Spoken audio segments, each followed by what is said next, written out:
పోలీసులు అంటున్నారు. ఎందుకు పోలీసుల మీద ఇంత ఆగ్రహం వ్యక్తం చేస్తున్నారు? ఈ ఫ్రస్ట్రేషన్ ఏంటి అసలు? డిస్కస్ చేద్దాం డిబేట్లో. ఇవాళ డిబేట్లో మనతో పాటు పార్టిసిపేట్ చేస్తున్నారు పరిగిశెట్టి కీర్తన గారు, జేఎస్పీ అధికార ప్రతినిధి, అలాగే అజయ్ కుమార్ సజ్జా గారు మరి కాసేపట్లో జాయిన్ అవుతారు. కార్మంచి రమేష్ గారు, వైసీపీ అధికార ప్రతినిధి, మస్తాన్ రావు గారు, రాజకీయ విశ్లేషకులు. నమస్తే అండి, వెల్కమ్ టు షో. నమస్తే అండి కార్మంచి రమేష్ గారు. రమేష్ గారు, ఏంటి బట్టలు ఊడదీసి నిలబెడతాం అంటే ఏంటి? బట్టలు ఊడదేయడం ఏంటి అసలు? ఈ బట్టల ఫ్యాంటసీ ఏంటి? ఆ భాష ఏంటి? అది మనిషిని ఎంత కించపరచడం, ఎంత అవమానించడం, వాళ్ళ ఆత్మగౌరవాన్ని చంపేయడమే కదా. ఇదేనా సంస్కృతి అంటూ చాలామంది మండిపడుతున్నారు. అటు అందులో కూడా మహిళా పోలీసులు కూడా ఉన్నారు. మీరు అలా ఎలా మాట్లాడతారు? ఓకే, చట్ట ప్రకారం మేము చర్యలు తీసుకుంటామనో, లేకపోతే మిమ్మల్ని కేసులు పెడతామనో, లేకపోతే ఉద్యోగం లేకుండా చేస్తామని ఇదేదైనా మాట్లాడొచ్చు. కానీ అంత కష్టపడి చదువుకొని పోటీ పరీక్షలు రాసి వేల మందిలో పాల్గొని నెగ్గి ఒక పోలీస్ కవచం ధరించారు. అలాంటి వాళ్ళని మీరు బట్టలు ఊడదీస్తామనే భాష ఏంటి అసలు? ఈ సంస్కృతి ఏంటంటారు? ఎందుకు ఇలాంటి వ్యాఖ్యలు చేశారు? శ్రీదేవి గారు, మీకు ప్యానెల్లో ఉన్న సభ్యులకు అలాగే ప్రైమ్ నైన్ ప్రేక్షకులందరికీ కూడా గుడ్ ఈవినింగ్ అండి. ఇప్పుడు జగన్మోహన్ రెడ్డి గారు బట్టలు ఊడదీస్తామన్నారు అనే దాని మీద ఇప్పుడు ఎవరైనా ఒక నాయకుడు మాట్లాడినప్పుడు బట్టలు ఉడదీస్తామని మాట్లాడే దాని మీద ఇప్పుడు మీరు చర్చ పెట్టారు. అది వాళ్ళ బట్టలు ఉడదీస్తామని చెప్పి వాళ్ళ డ్రెస్ గురించి ఎందుకని ఇలా చర్చలు పెడుతున్నారు అనేది ఎవరికి అర్థం కాదు. పోలీసులను కించపరుస్తున్నారు కదా, వాళ్ళ ఆత్మ గౌరవాన్ని దెబ్బతీస్తున్నారు కదా. పోలీసులను అలా అనొచ్చా? పోనీ మీరు చెప్పండి. మీరు అధికారంలో ఉన్నప్పుడు అదే పోలీసులతో మీరు సెల్యూట్ పెట్టించుకున్నారు. అదే పోలీసుల్ని ఈ రోజు ఇంత అవమానించేలా మాట్లాడతారా? అది కరెక్ట్ కాదు కదా, చెప్పండి. ఇప్పుడు ఆయన ప్రెసిడెంట్ కూడా అదే మాట్లాడుతున్నారు. అవమానించేలాగంటే అక్కడ జరుగుతున్న విషయాలను కూడా ఒకసారి పరిగణలోకి తీసుకోవాల్సిన అవసరం ఉన్నది. రమేష్ గారు, అదే రామగిరి విషయాలు ఏదైనా క్లియర్ గా చెప్పడం జరిగింది. అక్కడ ఇష్యూస్ అన్ని కూడా క్లియర్ గా నిన్న జగన్మోహన్ రెడ్డి గారు కానీ, అక్కడ ఉన్న మా ఇన్ఛార్జ్ గారు తోపుదుర్తి ప్రకాష్ రెడ్డి గారు కానీ క్లియర్ గా చెప్పడం జరిగింది. అండ్ ఆల్సో ఇంకొక విషయం కూడా, పరిటాల సునీత్ గారు ఏమన్నారండి, పోలీసులు ఉన్నా ఎవరున్నా సరే మేము ఆపాలి అనుకుంటే జగన్మోహన్ రెడ్డి గారిని ఆపుతామన్నారు. అంటే అది తప్పు కదా, అది లా అండ్ ఆర్డర్ ప్రాబ్లం కదా. మా నాయకుడు మాకు చెప్పారు కాబట్టి మేము ఆగుతున్నాం, లేకపోతే పోలీసులు ఉన్నా ఎవరున్నా సరే మాకు ఆపే శక్తి ఉంది, దమ్ముంది అని మాట్లాడిన పరిటాల సునీత్ గారు. మరి దాని మీద ఎవరు చర్చలు ఎందుకు పెట్టట్లేదు? పోలీసులు ఉన్నా సరే మేము ఆపుదామని పరిటాల సునీత్ గారు మాట్లాడటం అనేది కరెక్ట్ అని అంటారా? దాని మీద చర్చ ఎందుకు పెట్టరు మీరు?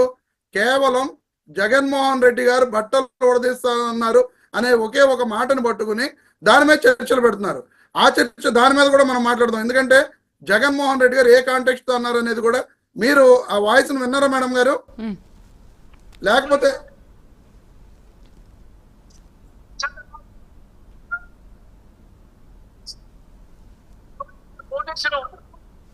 చంద్రబాబు నాయుడు గారి మెప్పు కోసం వినిపించిందా మేడం గారు? ఎవరైతే పోలీసులు చంద్రబాబు నాయుడు గారి మెప్పు కోసం వాళ్ళ టోపీల మీద ఉన్న సింహాలకి కాకుండా చంద్రబాబు నాయుడు గారి మెప్పు కోసం పనిచేస్తున్న ప్రతి పోలీస్ అధికారి చట్టం ముందు ఆయన ఆ మాట కూడా మాట్లాడారు. మీరు అది ఆ జనం గొడవలో వినపడట్లేదు, మీరు అది క్లియర్ గా వినండి. చట్టం ముందు నిలబెడతాం, వాళ్ళ బట్టలు ఓడదీసి వాళ్ళు చేసిన తప్పులన్నిటికి కూడా వాళ్ళ యూనిఫామ్ ఓడదీసి శిక్ష పడేటట్లు చేస్తామని చెప్పి చెప్పడం జరిగింది. ఈ ముందున్న మాటలు వెనకాల ఉన్న మాటలు అన్ని తీసేసి కేవలం బట్టలు ఓడదీస్తామనే ఒకే ఒక మాటను పట్టుకుని పోలీసులు బట్టలు ఓడదీస్తామన్నారు. అది తప్పే కదా. మహిళా పోలీసులు కూడా ఉంటారు కదా. అంటే ఇప్పుడు గతంలో చంద్రబాబు నాయుడు గారు ఇదే మాట్లాడారు. టీడీపీతో అంటకాగుతున్న పోలీసులందరికీ కూడా ఇదే మా వార్నింగ్ అని చెప్తున్నారు. అంటే ఇప్పుడు ఆ పోలీసులు ఒకలాగా ఉంటారు, మామూలు పోలీసులు ఒకలాగా ఉంటారా? ఇప్పుడు టీడీపీతో అంటకాగుతున్న వాళ్ళంటే దాంట్లో కూడా మహిళా పోలీసులు ఉంటారు కదా, మరి వాళ్ళకు కూడా ఇది వర్తిస్తుంది కదా. ఇక్కడ క్లియర్ గా అవును, బట్టలు ఓడదీస్తామన్నది వాళ్ళ డ్రెస్ ఓడదీస్తామని కాదండి అక్కడ అర్థం, కాంటెక్స్ట్. మీరు అదే చెప్తున్నారు. మీరు కేవలం బట్టలు ఓడదీస్తాం అనే మాటనే పట్టుకుంటున్నారు తప్ప ఆయన మాట్లాడిన రమేష్ గారు బయట మీకు కూడా తెలుసు ఎలా మాట్లాడారో. ఓకే, చట్టం ముందు నిలబెడతామనే అంటే దీనికంటే ముందు ఆ బయట వచ్చింది. ఓకే, ఆ తర్వాత మాట్లాడింది చాలా ఓపెన్ గానే మాట్లాడారు. ఎంత ఫ్రస్ట్రేషన్ మీరే చెప్తున్నారు కదా, ఎంత ఫ్రస్ట్రేషన్. పోలీసుల వైఫల్యం కారణంగా వైఎస్ఆర్ కాంగ్రెస్ పార్టీ నాయకుడిని చంపివేయడం జరిగింది. 27వ తారీఖున 28వ తారీఖున కూడా అతన్ని బెదిరించారు. అతని కొడుకుని బయటకు వెళ్తుంటే అతని మీద దాడి చేయడం జరిగింది. అతని ఇంటికి ఫోన్ చేసి చెప్పడం జరిగింది. ఇవన్నీ జరిగినా సరే పోలీసులకి కంప్లైంట్ ఇచ్చినా సరే ఎవరో పట్టించుకోలేదనేది అది పోలీస్ వైఫల్యం కాదా? ఖచ్చితంగా పోలీస్ వైఫల్యం జరిగింది కాబట్టి ఎస్పెషల్లీ అక్కడ ఉన్న ఎస్ఐ సుధాకర్ యాదవ్ గారు క్లియర్ గా పరిటాల సునీత గారికి అక్కడ సపోర్ట్ చేస్తూ వ్యవహరిస్తున్నారు కాబట్టి ఆయన అంత సీరియస్ గా మాట్లాడటం జరిగింది. ఈ రోజు మనందరం కూడా చూడటం జరిగింది. అదే సుధాకర్ యాదవ్ గారు ఆయన ఫొటోస్ ఎవరెవరితో ఉన్నాయో ఏ ఒక్క వైఎస్ఆర్ కాంగ్రెస్ పార్టీ నాయకుడితో కూడా అతను ఎమ్మెల్యేలతో కానీ లేదా వైఎస్ఆర్ కాంగ్రెస్ పార్టీ నాయకులతో కానీ ఫోటోలు లేవుతున్నాయి. కేవలం టీడీపీ ఎమ్మెల్యేలతోటి మాత్రమే అతను టీడీపీ మంత్రులతోటి మాత్రమే అతను ఫోటోలు ఉన్నాయి. అతను క్లియర్ గా గతంలో టీడీపీ గుంతకల్లు సీటు కోసం ప్రయత్నం చేసినట్టుగా ఐవీఆర్ఎస్ సర్వేలో కూడా అతని పేరు కూడా ఐవీఆర్ఎస్ సర్వేకి ఇచ్చి అతను కావాలి అనుకుంటే సుధాకర్ యాదవ్ కావాలి అనుకుంటే ఓటు ప్రెస్ చేయమని చెప్పి క్లియర్ గా గుంతకల్లు టికెట్ కోసం తెలుగుదేశం పార్టీ ఐవీఆర్ఎస్ సర్వే చేయడం జరిగింది. అలాంటి వ్యక్తి వైఎస్ఆర్ కాంగ్రెస్ పార్టీ నిజంగా వాళ్ళు తప్పు చేయకుండా ఉన్నా సరే వాళ్ళకి సపోర్ట్ చేస్తాడని చెప్పి మీరు ఎలా చెప్తున్నారు మేడం గారు, శ్రీదేవి గారు? సరే ఒకసారి రమేష్ గారు మీరు చూపించిన వీడియో ఓకే, ఇది కూడా ఒకసారి చూద్దాం. మనం ఆ బయటలో ఏమన్నారో ఒకసారి చూద్దాం. చూడండి. పరిపాలన సాగదు. చంద్రబాబు నాయుడు గారి వస్తుంది. ప్రతి పోలీస్ అధికారికి కూడా చెప్తా ఉన్నా, మీ బట్టలు తీస్తామని చెప్పి ప్రతి పోలీస్ అధికారికి యూనిఫామ్ తీస్తాం, చట్టం మిమ్మల్ని నిలబెడతాం, దోషులుగా మిమ్మల్ని నిలబెట్టి మీ యూనిఫామ్ తీయించి మీకు ఉద్యోగాలు లేకుండా చేస్తామని కూడా ఈ సందర్భంగా ఇప్పటికైనా చెప్తా ఉన్నా, ప్రతి పోలీస్ అధికారిలో కూడా మార్పు తెచ్చుకోండి. ఎల్లకాలం ఇదే పరిపాలన సాగదు. మీరు చేసిన ప్రతి పనికి కూడా వడ్డీతో సహా లెక్కేసి మిమ్మల్ని దోషులుగా నిలబెట్టి మిమ్మల్ని మీతో కక్కిచ్చే కార్యక్రమం ఖచ్చితంగా చేస్తామని చెప్పి కూడా ఈ సందర్భంగా ప్రతి పోలీస్ అధికారికి కూడా చెప్తా ఉన్నాం. ఎల్లకాలం చంద్రబాబు నాయుడు గారి పరిపాలన సాగదు. చంద్రబాబు నాయుడు గారి పరిపాలన ఏమంటారు రమేష్ గారు? ఆ బట్టలు కూడా తీస్తా, యూనిఫామ్ తీయించేస్తాను, మిమ్మల్ని కక్కిస్తాను, ఇలా చాలా మాట్లాడారు. అంటే మీరు ఆ దానికంటే ముందు ఏం మాట్లాడారో అది పాజిటివ్ గా చూపిస్తున్నారు, అదే పాజిటివ్ అనుకుంటున్నారు. కానీ దీని తర్వాత మాట్లాడిన ఈ బయట గురించి మీరు మాట్లాడట్లేదు. అక్కడ స్పష్టంగా చెప్తున్నారు యూనిఫామ్ తీసేస్తా, బట్టలు కూడా తీసేస్తాను, చొక్కా ఇప్పేస్తాను. ఏంటి మాట్లాడేంటి అసలు? పోలీసులతో ఎలాగైనా మాట్లాడేది? అక్కడ 2 times ఆ డిస్కషన్ వచ్చింది. ఫస్ట్ టైం వచ్చిన డిస్కషన్ లోను సేమ్ వర్డ్స్ చెప్పారు. సెకండ్ టైం వచ్చిన డిస్కషన్ లోను వాళ్ళ యూనిఫామ్ తీయించి వాళ్ళని చట్టం ముందు నిలబెడతామని చెప్పి క్లియర్ ఇప్పుడు మీరు చెప్పిన బయటలో కూడా ఉంది. అంటే వాళ్ళ యూనిఫామ్ తీయించడం అంటే ఏంటి? వాళ్ళ ఉద్యోగం, వాళ్ళు చేసిన తప్పుల్ని ప్రజలకు తెలియజేసి వాళ్ళ ఉద్యోగం తీయించుతామని చెప్పి క్లియర్ గా జగన్మోహన్ రెడ్డి గారు చెప్పిన మాటని దాన్ని మార్చేసి వాళ్ళు ఏదో బట్టలు ఓడదీస్తామన్నారు. ఇందులో మహిళా పోలీసులు ఉంటారు. జగన్మోహన్ రెడ్డి గారికి ఆ మాత్రం విషయ జ్ఞానం ఉండదంటారండి? మహిళా పోలీసుల గురించి అలా మాట్లాడతారా జగన్మోహన్ రెడ్డి గారు? అంటే మరి పోలీసులు మహిళలు కూడా ఉన్నారు కదా, మీరు పోలీసులు అందరికీ వార్నింగ్ ఇచ్చారా? లేదు, పురుష పోలీసులకే ఇది అని మీరు ఏమైనా అక్కడ మెన్షన్ చేశారా? మెన్షన్ చేయలే. పోలీసులందరినీ కూడా బట్టలు కూడా తీసి దాంట్లో నించోబెడతాం, దీంట్లో నించోబెడతామని మాట్లాడారు. జగన్మోహన్ రెడ్డి గారు చెప్పడం జరిగింది. ఎవరైతే పోలీసులు 4 సింహాలకి సెల్యూట్ చేయకుండా చంద్రబాబు గారు చెప్పినట్లుగా తప్పుడు పనులు చేస్తారో వాళ్ళని చట్టం ముందు నిలబెట్టి యూనిఫామ్ తీపిచ్చి వాళ్ళు చేసినవన్నీ కక్కించేటట్టు చేస్తానని చెప్పి జగన్మోహన్ రెడ్డి గారు చెప్పడం జరిగింది. ఇప్పుడు మీరు ముందు బయట గురించి పాజిటివ్ గా మాట్లాడుతున్నారు, నెక్స్ట్ బయట గురించి నెగిటివ్ గా మాట్లాడుతున్నారు అంటున్నారు. నేను ఏ బయట అయినా సరే ఆయన చెప్పిన అర్థం ఒకటే కాంటెక్స్ట్. ఎవరైతే తప్పులు చేస్తున్నారో ఆ పోలీస్ అధికారులందరినీ కూడా నేను చట్టం ముందు నిలబెట్టి వాళ్ళ యూనిఫామ్ ఓడదీస్తానంటే వాళ్ళ ఉద్యోగాలు ఓడదీపిస్తానని చెప్పి క్లియర్ గా చెప్పడం జరిగింది. గతంలో కూడా ఒక సోషల్ మీడియా కార్యకర్త అరెస్ట్ చేసినప్పుడు కూడా అతను వెళ్ళి జగన్ గారిని కలిస్తే అతన్ని సెల్యూట్ చేపిస్తానని చెప్పి జగన్మోహన్ రెడ్డి గారు అన్నారని చెప్పి అది కూడా డిబేట్ పెట్టడం జరిగింది. ఇప్పుడు తప్పులు చేస్తున్నప్పుడు ఏం చేస్తారండి?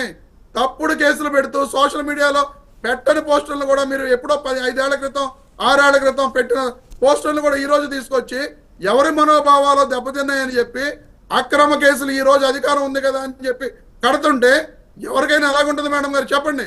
అది తప్పు కాదా? నిజంగా ఓకే ఇప్పుడేంటి అదే పోస్ట్ ఇప్పుడేంటి తెలుగుదేశం వాళ్ళు మీరు ఆ పెట్టలేదా? కార్యక్రమానికి జనసేన వాళ్ళు వెళ్ళినందుకు పెట్టలేదా? ఓకే మీరు రీజన్ చెప్పండి. ఇప్పుడు రాప్తాడులో జరిగిన ఇష్యూలో పోలీసుల్ని మీరు ఎందుకు అలాంటి మాటలు అనాల్సి వచ్చింది? ఒక రీజన్ చెప్పండి. అంటే మీరు చెప్పిన తర్వాత నేను ఇంకో విషయం చెప్తా. రామగిరి ఎస్ఐ గారు ఏ విధంగా అయితే ఆ చావుకి కారణమయ్యారో అలాగే అక్కడ ఉన్న ఎంపీటీసీలని ఏ విధంగా వీడియో కాల్స్ చేసి పరిటాల సునీత గారితో బెదిరించారో ఈ విషయాలన్నీ చెబుతూ జగన్మోహన్ రెడ్డి గారు ఆ కాంటెక్స్ట్ లో ఆ మాటలు చెప్పడం జరిగినది. ఇది క్లియర్. ఓకే దానికే మీరు ఫ్రస్ట్రేషన్ కి గురైపోయారు. ఒక అక్కడ మాజీ సీఎం frustration అయ్యి కాదండి. 5 ఏళ్ళు ఒక ఈ పదవిలో తప్పులు ఉన్న చేసుకుంటూ- వ్యక్తి ఈ ఈ తప్పులు ఎలా రోజు చేసుకుంటూ వెళ్తున్నారు. ఓకే ఇప్పుడు మామూలు వ్యక్తులు అన్నారంటే అనుకోవచ్చు రమేష్ గారు, మీరు చెప్పండి. ఓకే సామాన్య వ్యక్తులు ఎవరో ఈ పోలీస్ ఏంటి అదేంటి ఇదంటే మాట్లాడితే ఓకే వాళ్ళని ఏదో మనం అనొచ్చు. కానీ ఒక 5 ఏళ్ళు ఒక సీఎం గా పనిచేసిన వ్యక్తి ఒక పోలీస్ గురించి అలా మాట్లాడే అర్హత ఉంటుందా? అది సమంజసమేనా? ఓకే ఇప్పుడు మీరు ఏదో ఫ్రస్ట్రేషన్ లో ఇలా మాట్లాడేసామని అంటున్నారు. మరి 5 ఏళ్ల క్రితం మీరు అధికారంలో ఉన్నారు. 5 ఏళ్ళు మీరు అధికారంలో ఉన్నారు. పవన్ కళ్యాణ్ మంగళగిరికి వెళ్ళినప్పుడు కూడా పోలీసులు ఆయన్ని అక్కడికి వెళ్లకుండా అడ్డుకున్నారు. ఆయన చాలా సైలెంట్ గా ఇలా కట్టుకొని అలా చూస్తూ ఉన్నారు అంతే. మీరు కూడా బయట తర్వాత చూడొచ్చు. ఇప్పుడు ఆయన కూడా మాట్లాడొచ్చు కదా. మరి ఆయన కూడా ఆ రోజు ఇలాంటి వ్యాఖ్యలు చేయొచ్చు కదా, చేయలేదు కదా. మరి ఎందుకు సమయం పాటించారు? పోలీసులు ఏమన్నారు మీరు వింటారా మేడం గారు?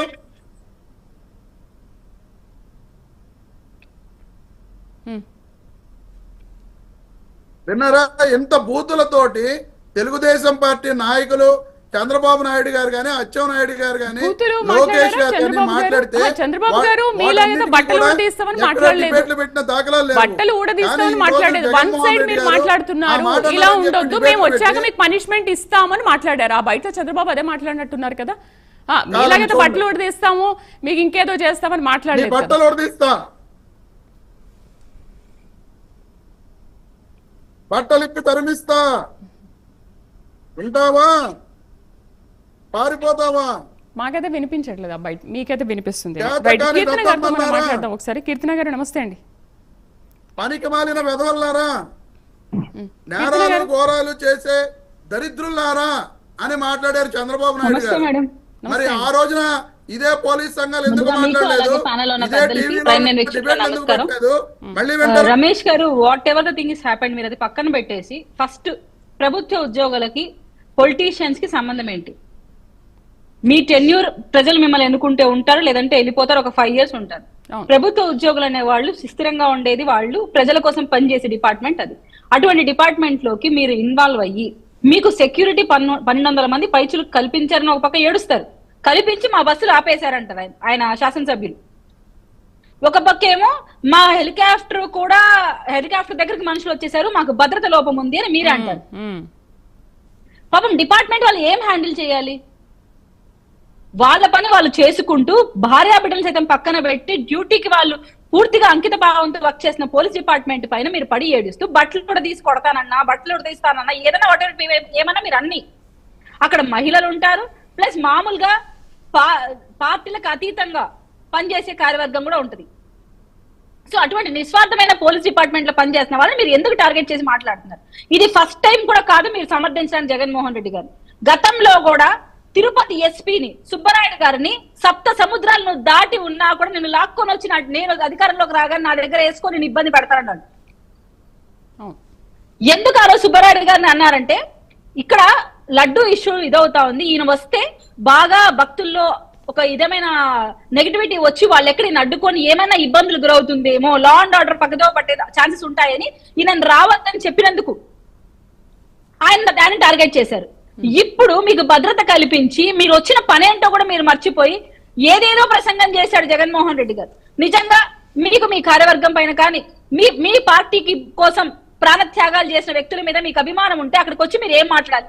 శవరాజకీయము లేదంటే ఇదే సేమ్ డ్రామా స్ట్రాటజీలతో డైవర్షన్ పాలిటిక్స్ చేయడానికి వస్తారా? అక్కడ వచ్చినందుకు ఆ సదరు కుటుంబ సభ్యుల్ని హక్కున చేర్చుకొని వాళ్ళకి ఏమైనా భరోసా కల్పించారా? లేదా మీ పార్టీ నుంచి వాళ్ళకి ఏమైనా సహాయం చేస్తానని చెప్పారా? ఏమీ లేదు. అంటే ఏంటి ప్రతి చావుని ఒక రాజకీయంగా మార్చుకుంటున్నారంటారా? రాజకీయాల కోసం వాడుకుంటున్నారు. ఎగ్జాక్ట్లీ. మీరు వాళ్ళ పక్కన ఉన్న సదరు వ్యక్తులను చూస్తే ఫ్యామిలీ మెంబర్స్ మీకు అర్థం అవుతుంది. ఆయన మాట్లాడిన ఒక విషయంలో అన్నా వాళ్ళకి ఏం భరోసా కల్పిస్తాను, వాళ్ళ కేసు పక్షాన ఎలా ఫైట్ చేస్తాను, వాళ్ళకి ఏం ఆర్థిక భద్రత ఇస్తాను, వాళ్ళకి ఏమైనా ఎంప్లాయ్మెంట్ క్రియేట్ చేయగలుగుతాను, ఏ విధమైన భరోసా నీ కార్యవర్గంలో నీ కోసం ప్రాణత్యాగం చేసిన వాళ్ళకో లేకుంటే నీ కోసం పని చేసిన వాళ్ళకి నువ్వు ఏం ఇస్తున్నావు? మళ్ళీ అడ్డగోలుగా చెప్పాలి అంటే అక్కడికి వచ్చి పిచ్చి పిచ్చిగా ఏమంటే ఏమైనా మాట్లాడడానికి వస్తున్నావు. అంటే ఒక ప్లాట్ఫామ్ క్రియేట్ చేసుకోవాలి. ఒక శవం కనపడితే అదొక ప్లాట్ఫామ్ క్రియేట్ చేసుకోవాలి, అక్కడ నువ్వు మాట్లాడాలి. దానికి ఒక శవం కనపడాలి నీకు. అండ్ నువ్వు అక్కడ స్పైడర్ సినిమాలో హీరో లాగా బిహేవ్ చేస్తున్నావు తప్ప, ఆ అబ్బాయి స్పైడర్ సినిమాలో ఒక యాక్టర్ ఉంటాడు సూర్య గారు, ఎక్కడ శవం కనపడితే ఒక రకమైన ఆనందం కనపడుతుంది, అలా కనపడుతుంది తప్ప ఎక్కడైనా సదరు కుటుంబానికి పలాని న్యాయం జరగాలి, ఈ కేసు కోసం మేము ఇలా ఫైట్ చేస్తున్నాము, దయచేసి ప్రభుత్వం కూడా మాకు సహకరించండి, ఇలాంటి మాటలు మీరు బాధ్యతాయుతంగా మాట్లాడితే క్యాడర్ పక్కదో పట్టదు కదా వెళ్ళిపోవడానికి. ఇది కాదన్నట్టు మేము అపార్థం చేసుకున్నాము, బట్టలు ఉడదీస్తానంటే మహిళలను అన్నారా, మగాళ్ళని అన్నారా, టీడీపీ కోసం పనిచేసే పోలీసులు అన్నాము. డిపార్ట్మెంట్ లో టీడీపీకి వైసీపీకి ఏముంటుందండి? గత ప్రభుత్వంలో మేము బయటకే రాలేదు కదా, అప్పుడు పోలీస్ డిపార్ట్మెంట్ మొత్తం వైసీపీకి పనిచేసిందనా? ఎక్కడికక్కడ మనం అడ్డుకున్నారు కదా. ఈ రోజు జగన్మోహన్ రెడ్డి గారికి 1200 మంది సెక్యూరిటీని కల్పించి మేము పంపిస్తే మా మీద ఆరోపణలు చేస్తున్నారు. పవన్ కళ్యాణ్ గారు సిబిఎన్ గారిని పరామర్శించడానికి వెళ్తే ఆపేస్తే రోడ్లో గమ్మన నేలపైన పడుకున్నాడు. ఏ విధంగా ఆయన పోలీసులకు మాట అనలేదు, చేతులకు దండం పెట్టాడు. కనీసం దండం పెడితే కూడా ఆయన ఒప్పుకోలేదు. ఆ రోజు నాకు బాగా గుర్తుకుంది, పోలీస్ డిపార్ట్మెంట్ ఒప్పుకోలేదు, మీరు లోపల కూర్చోవాలన్నారు. అయినా మేము ఎక్కడ ఏమీ అనలేదే. ఈ రోజు మీకు సెక్యూరిటీ కల్పించి భద్రతగా మిమ్మల్ని పంపిస్తూ ఉంటే ఈ రోజు మీరు మా మీద ఆరోపణ చేయడం ఒక ఎత్తు అయితే మేము భరిస్తాం. ఓకే, మమ్మల్ని అంటున్నారంటే ఓకే, పార్టీస్కి అతీతంగా మీరు తిడతారు, మేము పడాలి. కానీ పోలీస్ డిపార్ట్మెంట్ టార్గెట్ ఎందుకు చేస్తున్నారు? గతంలో ఇలాంటి టార్గెట్ మీరు ఉద్యోగస్తులు చేసినప్పుడే చలో విజయవాడ అని చెప్పి 60 లక్షల ఓట్లు మా ఉన్నాయి, కలరాస్తాం మీ ప్రభుత్వాన్ని ఛాలెంజ్ చేశారు. అదే విధంగా కలరాశారు మీ ప్రభుత్వాన్ని. మళ్ళీ ఈ రోజు మీరు డిపార్ట్మెంట్ పోలీసులతో పెట్టుకున్నారు. ఇప్పుడు మహిళలు ఎంతమంది ఈ రోజు కౌంటర్ ఇచ్చారు మేడం? మాతో అవసరం లేదు. ఈ రోజు సాక్షాత్ పోలీస్ డిపార్ట్మెంట్ లోంచి మహిళలు వచ్చి మాట్లాడుతున్నారు. వాళ్ళు కూడా మిమ్మల్ని అపార్థం చేసుకున్నారా? వాళ్ళు కూడా మీ గురించి తప్పుగా మాట్లాడుతున్నారా? వాళ్ళు కూడా జగన్మోహన్ రెడ్డి గారిని తప్పుగా ఊహించుకుంటున్నారా? కనీసం ఒక్క మాట జగన్మోహన్ రెడ్డి గారు అలా అనలేదు, ఇలా ఉద్దేశంతో అన్నానని చెప్తున్నారా? ఏం మెసేజ్ ఇవ్వాలనుకుంటున్నారు సార్? వ్యవస్థలు నిర్వీర్యం చేసింది మీరు, ఇప్పుడు వ్యవస్థలు సక్రమంగా పనిచేయిస్తూ మీకు భద్రత కల్పిస్తూ ఉన్నా కూడా పోలీస్ డిపార్ట్మెంట్ ని హెచ్చరిస్తూ బెదిరిస్తూ మాట్లాడితే రేపు ఏ విధంగా మీరు అధికారంలోకి రావాలనుకుంటున్నారు? Is it the right way sir? మీరు చెప్పండి, నాకు అర్థం కావట్లేదు. 5000 మంది పైచులకు మేము మహిళలు ఉన్నాం, ఈ రోజు మా మహిళలు అందరిని అన్నట్టే కదా అని బాధపడుతున్నారు. ఇప్పుడు కీర్తన గారు అధికారంలో లేకపోతేనే మిమ్మల్ని అది చేస్తాం ఇది చేస్తాం అంటున్నారు. మరి అధికారంలోకి వస్తే ఎలా? అసలు ప్రజలకు మీరు అన్నట్టు ఎలాంటి మెసేజ్ ఇస్తున్నారు? ప్రజలు ఇవన్నీ చూసి మరోసారి అధికారం పట్టగడతారంటారా? అధికారం సంగతి దేవుడెరుకు మేడం. పార్ట్ టైం పొలిటీషియన్ గా అయితే జగన్మోహన్ రెడ్డి గారికి ఒక మార్క్ పడిపోయింది, శవరాజకీయాలు చేస్తారనేది ఒక మార్క్ పడిపోయింది. అండ్ ఆయనకి ఇంకిత జ్ఞానం కూడా లేకుండా సంస్కారహీనంగా బిహేవ్ చేస్తారనేది ఈ టెన్యూర్ లో కూడా చూసేశారు. గతంలో రౌడీ రాజకీయాలను ఎంకరేజ్ చేస్తారనేది ఒక నానుడు ఉండేది. ఇప్పుడు ఏంటంటే డిపార్ట్మెంట్ నే టార్గెట్ చేస్తున్నారు. అంటే మీరు ప్రభుత్వంలో ఉన్నప్పుడు ఇవే ఆరోపణలు మనం చేసినప్పుడు అది తప్పనిపించింది. ఈ రోజు మీకు సెక్యూరిటీ కల్పించి మీరు సఫర్ అవుతున్నారని చెప్పుకుంటున్నా కూడా మేము మా పెరటాల సునీత గారి గురించి మాట్లాడుతున్నాం. సునీత గారు చెప్పిన వర్షం ఏంటి? మేము అన్ని విధాలుగా సహకరిస్తూ మీరు మా ప్రభుత్వంలో అనువుగా బయటకు వెళ్ళడం, కానీ మీరేమంటున్నారు? మీరు కల్పించిన సెక్యూరిటీని మీరేదో గొప్పగా సెక్యూరిటీ కల్పించినట్టు చెప్తున్నారు. సాక్షాత్తు మీ మాజీ శాసనసభ్యులు చెప్పారు 1200 మంది మాకు పోలీస్ డిపార్ట్మెంట్ ఈరోజు వర్క్ చేసింది జగన్మోహన్ రెడ్డి గారి ప్రోగ్రామ్ అని చెప్పారు. Go and check it. 1200 మంది సహకరించారు, సెక్యూరిటీ ఇచ్చామన్నారు. మా వస్తున్న కార్యకర్తలు సెక్యూరిటీ పెట్టారు తప్ప మీరు ఎక్కడా కూడా కరెక్ట్ గా జగన్మోహన్ రెడ్డి గారికి సెక్యూరిటీ ఇచ్చిన దాఖలాలే ఉంటే హెలికాప్టర్ దగ్గరికి ఎందుకు వస్తారు జనం? హెలికాప్టర్ దగ్గరికి ఎందుకు వస్తారు జనం? సెక్యూరిటీ ఇచ్చామని చెప్పి పైకి చెప్పడం లోపల చేస్తారు. రమేష్ గారు, మీరు అధికారంలో ఉన్నప్పుడు సెక్యూరిటీ మీరు ఎంతవరకు కల్పించారు? లోకేష్ కి కానీ, బ్రాహ్మణికి కానీ, చంద్రబాబు నాయుడు కానీ? ఓకే, అంటే ఇప్పుడు వాళ్ళు కూడా సెంట్రల్ నుంచి పర్మిషన్ తెచ్చుకుని సెక్యూరిటీ పెట్టుకున్నారు కదా, మరి మీరు ఎంతవరకు సెక్యూరిటీ కల్పించారు? ఓకే, మీకు ఇప్పుడు మీ వైఎస్ జగన్ కి కల్పిస్తున్నారు, తల్లికి, చెల్లికి, భార్యకి అందరికీ సెక్యూరిటీ కల్పిస్తున్నారు కదా. సెక్యూరిటీ కావాలి, పోలీసులు ఉండాలి, మీరు ఎక్కడికి వెళ్ళినా అందరూ మీతో ఉండాలి, మళ్ళీ వాళ్ళని తిట్టాలి. మీరు అధికారంలోకి వచ్చాక సంగతి చూస్తామంటారు. తప్పు చేసిన వాళ్ళు తిడుతున్నారు శ్రీదేవి గారు. ఇక్కడ అందరినీ ఒకే ఘాటన కట్టి హోంమంత్రి ఒక విషయం కూడా స్పష్టం చేశారు, డ్రోన్ లో అన్ని కూడా రికార్డ్ అయి ఉంటాయి, ఎవరు తప్పు చేశారు ఏంటనే దాంట్లో తెలుస్తుంది. హోంమంత్రి అనిత గారు మాట్లాడారు కదా రమేష్ గారు, మీరు కూడా బయట విన్నారు. డ్రోన్ లో అన్ని కూడా, డ్రోన్ కెమెరాలో అన్ని కూడా రికార్డ్ అవుతున్నాయి. ఎవరు తప్పు చేశారని తెలుస్తుంది. చట్ట ప్రకారము కూటమి ప్రభుత్వ హయాంలో ఎవరు తప్పు చేసినా కూడా వాళ్ళని శిక్షించే అధికారం మాకుంది, మేము చేస్తామని కూడా మాట్లాడారు కదా. ఇంకేం కావాలి? అదే చెప్తున్నాను మేడం గారు. గతంలో చంద్రబాబు నాయుడు గారు హెలికాప్టర్ వచ్చినప్పుడు ఎక్కడైనా ఇటువంటి సంఘటనలు జరిగాయా? ఎందుకు సెక్యూరిటీ అక్కడ కల్పించలేదు?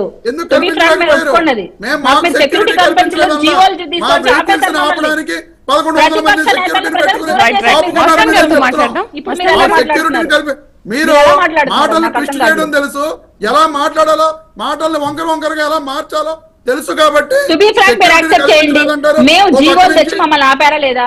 ప్రజల్ని కలవని కూడా చేశారా లేదా? కౌలు రైతుల సభలు మేము ఏర్పాటు చేసి మేము స్వతహాగా కౌలు రైతులకు సహాయపడుతుంటే మీరు ఆపారా లేదా? జనవరి కార్యక్రమాలు ఆపారా లేదా? నేను బ్రీత్ తీసుకోవచ్చా లేదా, నేను బ్రీత్ చేయొచ్చా లేదా వైజాగ్ బీచ్ నుంచి పవన్ కళ్యాణ్ గారు ట్వీట్ చేశారు. గుర్తుకుందా విషయం? మీరు నవోటల్ హోటల్ లో పవన్ కళ్యాణ్ గారు నిర్బంధించారు. గుర్తుకుందా విషయం? పవన్ కళ్యాణ్ గారిని మీరు వైజాగ్ నిర్బంధించారు. ఆయన మీరు ట్వీట్ చేశారు. గుర్తుకుందా? కౌలు రైతులకు చెక్కులు ఆపితే ఎలా ఇచ్చారు మీరు చెక్కులు? ఎందుకు అబద్ధాలు చెప్తారు?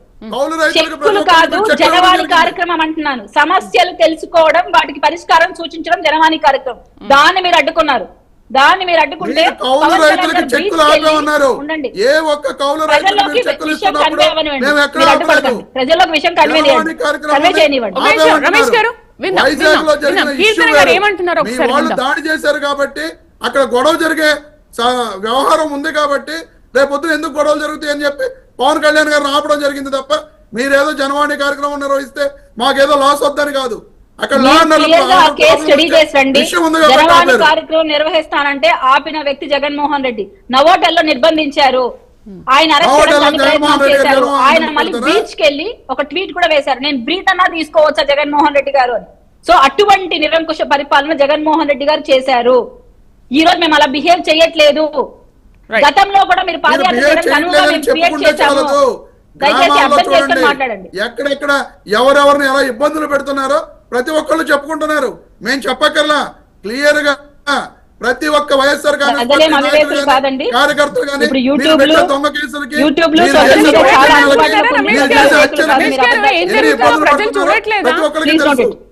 ప్రజలు చూడట్లేదా? మీరు అంటున్నారు అసలు బట్టలు ఉడదడం అంటే అసలు మీనింగ్ అది కాదు అని అనుకుంటున్నారు. కానీ మీరు చెప్పే లోపే ప్రజలకు అది అర్థమైపోతుంది. ఏంటి ఒక సీఎం అయ్యుండి, మాజీ సీఎం అయ్యుండి ఇలా మాట్లాడుతున్నారు అని. శ్రీదేవి గారు తప్పుడుగా ఆలోచించే వాళ్ళకి ఎప్పుడు తప్పుడుగానే అర్థం అవుతుంది. ముందుది వెనకాల తీసేసి ఓన్లీ కేవలం అది ఒక్క మాటే అర్థం పంపించండి. చంద్రబాబు నాయుడు గారు పంపిస్తాను, నెంబర్ చెప్పండి. రైట్ మస్తాన్ గారు, 5,000 మంది నెంబర్లు తీసుకోండి మీరు. మస్తాన్ గారు, సో చూస్తున్నారు. గుడ్ ఈవినింగ్ అండి. ప్యానెల్ లో ఉన్న కీర్తన గారికి, రమేష్ గారికి, మీకు ప్రైమ్ లైన్ కట్స్కి. సో పోలీస్ అధికారుల సంఘం ప్రెస్ మీట్ ఒకటి చేశారు. పార్టీలు వీళ్ళు కీర్తన గారు ఆరోపణలు చేస్తున్నారు, లేకపోతే చంద్రబాబు నాయుడు ఎప్పుడు అన్నాడు, అనిత గారు ఎప్పుడు అన్నారు, ఎన్ని కాదు. ఇప్పుడు పోలీసు అధికారుల సంఘం వాళ్ళు చెప్పారు, మా ఆత్మగౌరవం దెబ్బతినేలాగా, మా ఆత్మస్థైర్యం దెబ్బతినేలాగా జగన్మోహన్ రెడ్డి గారి వ్యాఖ్యలు ఉన్నాయి, వెంటనే ఆయన క్షమాపణ చెప్పాలి, లేదంటే మేము న్యాయపరంగా పోరాటం చేస్తామంటున్నారు చెప్పారు. కేవలం జనపల శ్రీనివాసరావు గారే కాదు, భవానీ గారని అదే కార్యవర్గంలో ఇంకో నాయకురాలుగా ఉన్నారు. ఆమె కూడా ఇదే పరిస్థితి చెప్పారు. ఏమని, ఇట్లా మహిళల్ని ఉన్నారు, అసలు మహిళలు లేకపోతే జెంట్స్ గర్ల్స్ అనేది ఇక్కడ సమస్య కాదండి. సమస్య ఏంటంటే వాళ్ళు మన పోలీసులు అనే వాళ్ళు ఉంది, మన అంతర్గత భద్రత కోసం ఉన్నారు వాళ్ళు. అక్కడ సరిహద్దుల దగ్గర ఆర్మీ కానీ, నేవీ కానీ, లేదంటే ఇతర దేశాల నుంచి మనకి ఎట్లయితే రక్షణ ఇస్తా ఉన్నారో ఆర్మీ, నేవీ, ఎయిర్ ఫోర్స్ కి సంబంధించి అంతర్గతంగా మన పిల్లలు కానీ, మన ఇంట్లో వాళ్ళు కానీ బయటకు వెళ్ళి రావాలంటే రక్షణగా, భద్రతగా కల్పిస్తుంది పోలీసులు. అంతెందుకు, జగన్మోహన్ రెడ్డి గారు సచివాలయానికి, తాడేపల్లి నుంచి సచివాలయానికి వెళ్ళాలంటే అడుగడుగుకి పోలీసులు ఉండేవాళ్ళు. ఇదే పోలీసులు నిరంతరం ఆయనకి రక్షణ కల్పించేవాళ్ళు.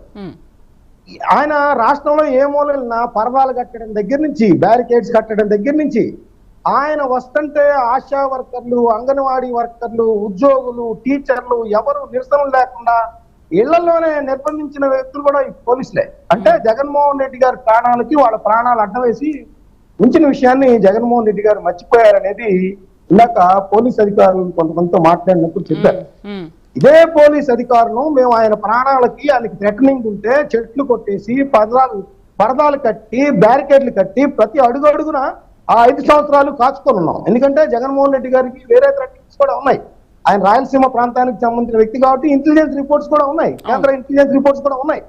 సో ఆయన ప్రాణాలకి మా ప్రాణాలు అడ్డేసి నిరసన తెలియజేసే వాళ్ళని తెలియజేయనివ్వకుండా అన్ని చేసినప్పుడు మాకు ఆయన గత కొంతకాలంగా చూస్తే ద్వారకా తిరుమలరావు గారు మీరు రిటైర్ అయ్యి ఇంట్లో ఉంటారేమో, మిమ్మల్ని కూడా బయటికి తీసుకొచ్చి శిక్షిస్తాం.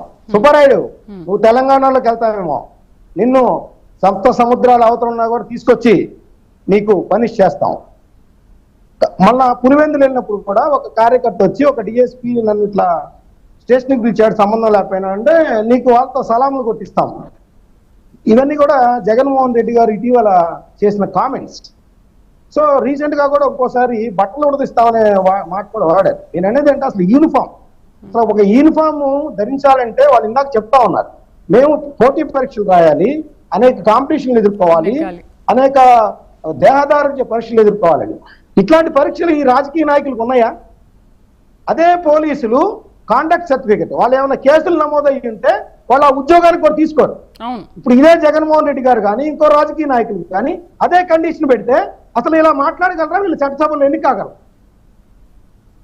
పోలీసులుగా ఉండే కేసుల్లో ఉంటే వాళ్ళకి పోలీసులు ఉద్యోగానికి అర్హుడు.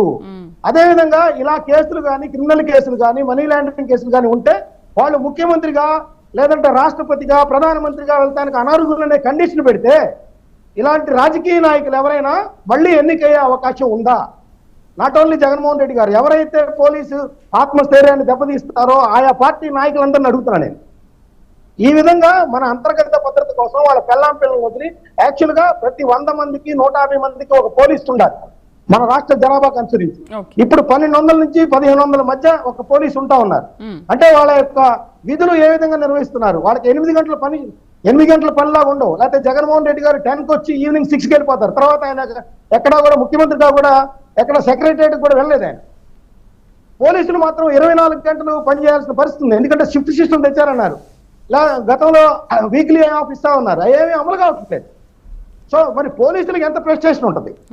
పోలీసులు ఏమనుకోవాలి? పోలీసులు యూనిఫామ్ అంటే అసలు యూనిఫామ్ తొలగించే ఇదేకైనా ఉందా? ఇటీవల కాలంలో కొన్ని సినిమాల్లో పుష్పాలో కావచ్చు, లేకపోతే కొన్ని సినిమాల్లో పోలీస్ అధికారి బట్టలు ఇప్పదీసి కొంతమంది హీరోయిజం చేసిన పరిస్థితి. అలాంటి వాళ్ళని ఆదర్శంగా తీసుకుంటున్నారా ఈ రాజకీయ నాయకులు? గతంలో అంకుశం సినిమా వచ్చినప్పుడు పోలీస్ అధికారులు ఎవరైతే గూండాలుగా ఉన్నారో వాళ్ళని రోడ్డు మీద డ్రైవర్లతో పరిగెత్తిచ్చారు. అలాంటి సీన్లు చూసాం. ఈ రోజు ట్రెండ్ మారినట్టుంది. ఏంటంటే పోలీస్ అధికారుల బట్టలు స్మగ్లర్లు ఎవరు తీసుకున్నారు, రివర్స్ అయింది. సో మనం ఏమిస్తున్నాం? ఇప్పుడు పోలీస్ అధికారులు ఇందాక ఇంకోటి అంటున్నారు, ఆయన అధికారంలో ఉన్నప్పుడు కూడా ఒక నాయకుడిని ఏమన్నా అంటే బీపీ వస్తుంది, నన్ను ఏదో అనుకుంటారు, కార్యకర్తలకు బీపీ వస్తే వాళ్ళు వెళ్ళి తెలుగుదేశం పార్టీ ఆఫీస్ మీద దాడి చేశారన్నారు. ఇప్పుడు పోలీసులు అన్నారు, పోలీసులకు కూడా బీపీ వస్తే పోలీసుల చేతిలో ఆయుధాలు ఉంటాయి. ఎలాంటి విపరిణామాల వాళ్ళకి దారితీస్తుంది అది? పోలీసు అధికారులు కనుక ఆ విధంగా రెచ్చిపోతే రాజకీయ నాయకుల్లాగే వాళ్ళ చేతుల్లో ఉన్న ఆయుధాలను వినియోగిస్తే అది ఎలాంటి సమాజంలో ఎలాంటి సంకేతాలు ఇస్తుంది? సమాజంలో ఏ విధమైన శాంతి భద్రత సమస్య ఎంతగా తలెత్తుతుంది? ఇవన్నీ రాజకీయ నాయకులు ఆలోచిస్తున్నారా? ఒకసారి ఆ పోలీస్ అధికారుల వైపు నుంచి వాళ్ళ కుటుంబాల వైపు నుంచి కూడా ఆలోచించాల్సిన అవసరం ఉంది. ఒకవేళ మీకు ఒక పోలీస్ అధికారి కనుక తప్పు చేస్తే సర్వీస్ నిబంధనలు ఉన్నాయి, వాళ్ళని కోర్టుకి వెళ్ళవచ్చు, డిస్మిస్ చేయొచ్చు, వాళ్ళని సస్పెండ్ చేయొచ్చు. బట్టలు ఎందుకు కూడా తీస్తారు? యూనిఫామ్ ఎప్పదీసే హక్కు ఈ రాజకీయ నాయకులు ఎందుకు ఉంటుంది? అదే అడుగుతున్నారు వాళ్ళు. యూనిఫామ్ టచ్ చేసే దమ్ము వీళ్ళకి ఉంటుందా అని. యూనిఫామ్ ఎప్పదీస్తారా? మీరు అతను ఉద్యోగంలో తీసేయచ్చు, మీరు అతను ప్రూవ్ చేయాలి చట్టపరంగా. మీరు ఎలా అయితే కొన్ని కేసుల్లో బెయిల్ మీద ఉండి ఇప్పుడు కూడా పరిపాలిస్తా ఉన్నారో పోలీసులకు కూడా వాళ్ళ హక్కు ఉంటుంది. సర్వీస్ నిబంధనలకు సహకరిస్తూ ఉంటాయి. మీరు సర్వీస్ నిబంధనలను అనుసరించి రాజ్యాంగాన్ని అనుసరించి వాళ్ళ మీద చర్యలు తీసుకోండి, సస్పెండ్ చేయండి, డిస్మిస్ చేయండి. అంతేగాని బట్టలు తీస్తామంటే అది మహిళలకైనా లేకపోతే జెంట్లకైనా మన అంతర్గత భద్రత, మన కుటుంబ సభ్యుల భద్రత, సమాజంలో ప్రతి ఒక్కరూ అదొక భద్రతా రక్షణను కల్పిస్తున్న పోలీసులకి ఈ విధమైన పరిస్థితి ఎదురవడం పట్ల వాళ్ళందరూ కూడా చాలా డీలా పడిపోతా ఉన్నారు. అసలు ఇలాంటి రాజకీయ నాయకులకి మేము ఊడిగం చేయడం ఏంటి అనే పరిస్థితి వాళ్ళకి వస్తా ఉంది. ఏ పార్టీ ఇప్పుడు రమేష్ గారు ఏమంటారు, అప్పుడు చంద్రబాబు నాయుడు గారు పట్ల తీస్తా ఉన్నారు కాబట్టి ఇప్పుడు జగన్ గారు కూడా అంటారు మీరు ఊరుకోండి అంటారా? అది ఆయన అంటాం తప్పే, అప్పుడు అనుంటే ఇప్పుడు ఈయన అంటాం తప్పే. అలా మాట్లాడాలి. చంద్రబాబు నాయుడు అన్నారు కాబట్టి అప్పుడు మేము పట్టించుకోరా, అదే కదా మేము పట్టించుకుంటావా? ఇదేంటండి ఏ మాటలు? ఆ రోజున ఎందుకు చర్చలు పెట్టలేదు ఇలాగా? అరే చర్చ పెట్టలేదంటే అయిపోయిందండి. ఇప్పుడు ఆ రోజున ఎందుకు డిబేట్లు చేయలేదు? ఆ రోజున మీరు వినలేదా? మరి మీరు ఆ రోజు తప్పని ఎందుకు చెప్పలేదు? ఆ రోజు టీవీలో జరిగాయో నేను తెలియట్లేదు, నేను చూడలేదు. ఆ రోజు 2019 చూశాను సార్. 2019 నుంచి 24 మధ్య నేను కూడా టీవీ డిబేట్ చాలా వచ్చాను. నేను వింటూనే ఉన్నా. ఇలాంటి డిబేట్ లో చంద్రబాబు నాయుడు గారు మాట్లాడినా, నారా లోకేష్ గారు మాట్లాడినా ఇదే మీడియా ఆయన సపోర్ట్ చేసింది. ఆ రోజు పోలీస్ అధికారుల సంఘం కూడా ఆయన సపోర్ట్ చేసింది. కాదంటారా? అధికారులు చేసింది. రైట్ రైట్ మళ్ళీ మాట్లాడదాం రమేష్ గారు. ఒక చిన్న బ్రేక్ తీసుకుందాం. Stay with us. ఎలా మాట్లాడతారని చెప్పేసి అటు మహిళా పోలీసులు కూడా డిమాండ్ చేస్తున్నారు. మీరు క్షమాపణ చెప్పాలి అని చెప్పేసి పోలీసులు కూడా ఆగ్రహం వ్యక్తం చేస్తున్నారు. అయితే అధికారంలో ఉన్నప్పుడు టీచర్లను ఫేస్ రికగ్నైజేషన్ అని లేకపోతే లేటుగా జీతాలు ఇవ్వడం కానీ ఇలాంటి విషయాల్లో అధికారంలో ఉన్నప్పుడు టీచర్లను వేధిస్తే ఇప్పుడు అధికారంలో లేకపోయినా కూడా అధికారం పోయిన తర్వాత ఈ ఫ్రస్ట్రేషన్ అంతా కూడా అసలు పోలీసుల మీద ఎందుకు తీరుస్తున్నారు? ప్రతి విషయంలో కూడా పోలీసులు అంటున్నారు. ఎందుకు పోలీసుల మీద ఇంత ఆగ్రహం వ్యక్తం చేస్తున్నారు? ఈ ఫ్రస్ట్రేషన్ ఏంటి అసలు? డిస్కస్ చేద్దాం డిబేట్లో మనతో పాటు పార్టిసిపేట్ చేస్తున్నారు పరిగింశెట్టి కీర్తన గారు, జేఎస్పీ అధికార ప్రతినిధి, అలాగే అజయ్ కుమార్ సజ్జా గారు మర్కాసపట్లో జాయిన్ అవుతారు. కార్మంచి రమేష్ గారు, వైసీపీ అధికార ప్రతినిధి, మస్తాన్ రావు గారు, రాజకీయ విశ్లేషకులు. నమస్తే అండి, వెల్కమ్ టు ద షో. నమస్తే అండి కార్మంచి రమేష్ గారు.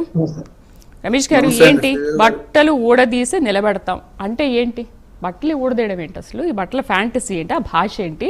అది మనిషిని ఎంత కించపరచడం, ఎంత అవమానించడం, వాళ్ళ ఆత్మగౌరవాన్ని చంపేయడమే కదా. ఇదేనా సంస్కృతి అంటూ చాలామంది మండిపడుతున్నారు. అటు అందులో కూడా మహిళా పోలీసులు కూడా ఉన్నారు. మీరు అలా ఎలా మాట్లాడతారు? ఓకే, చట్ట ప్రకారం మేము చర్యలు తీసుకుంటామనో లేకపోతే మిమ్మల్ని కేసులు పెడతామనో లేకపోతే ఉద్యోగం లేకుండా చేస్తామని ఇదేదైనా మాట్లాడొచ్చు. కానీ అంత కష్టపడి చదువుకొని పోటీ పరీక్షలు రాసి వేల మందిలో పాల్గొని నెగ్గి ఒక పోలీస్ కవచం ధరించారు. అలాంటి వాళ్ళని మీరు బట్టలు ఊడదీస్తామనే భాష ఏంటి అసలు? ఈ సంస్కృతి ఏంటంటారు? ఎందుకు ఇలాంటి వ్యాఖ్యలు చేశారు? శ్రీదేవి గారు, మీకు ప్యానెల్లో ఉన్న సభ్యులకు అలాగే ప్రైమ్ నైన్ ప్రేక్షకులందరికీ కూడా గుడ్ ఈవినింగ్ అండి. ఇప్పుడు జగన్మోహన్ రెడ్డి గారు బట్టలు ఊడదీస్తామన్నారు అనే దాని మీద ఇప్పుడు ఎవరైనా ఒక నాయకుడు మాట్లాడినప్పుడు బట్టలు ఉడదీస్తామని మాట్లాడే దాని మీద ఇప్పుడు మీరు చర్చ పెట్టారు. అది వాళ్ళ బట్టలు ఉడదీస్తామని చెప్పి వాళ్ళ డ్రెస్ గురించి ఎందుకని ఇలా చర్చలు పెడుతున్నారు అనేది ఎవరికి అర్థం కాదు. పోలీసులను కించపరుస్తున్నారు కదా, వాళ్ళ ఆత్మ గౌరవాన్ని దెబ్బతీస్తున్నారు కదా. పోలీసులను అలా అనొచ్చని మీరు చెప్పండి. మీరు అధికారంలో ఉన్నప్పుడు అదే పోలీసులతో మీరు సెల్యూట్ పెట్టించుకున్నారు. అదే పోలీసుల్ని ఈ రోజు ఇంత అవమానించేలా మాట్లాడతారా? అది కరెక్ట్ కాదు కదా, చెప్పండి. ఇప్పుడు ఆయన ప్రెసిడెంట్ కూడా అదే మాట్లాడుతున్నారు. అవమానించేలాగంటే అక్కడ జరుగుతున్న విషయాలను కూడా ఒకసారి పరిగణలోకి తీసుకోవాల్సిన అవసరం ఉన్నది. రమేష్ గారు, అదే రామగిరి విషయాలు ఏదైనా క్లియర్ గా చెప్పడం జరిగింది. అక్కడ ఇష్యూస్ అన్ని కూడా క్లియర్ గా నిన్న జగన్మోహన్ రెడ్డి గారు కానీ అక్కడ ఉన్న మా ఇన్ఛార్జ్ గారు తోపుదుర్తి ప్రకాష్ రెడ్డి గారు కానీ క్లియర్ గా చెప్పడం జరిగింది. టానికి దిగుతామని చాలా సీరియస్ గా ఉన్నారు. మరేంటి క్షమాపణ చెప్పబోతున్నారా లేదా?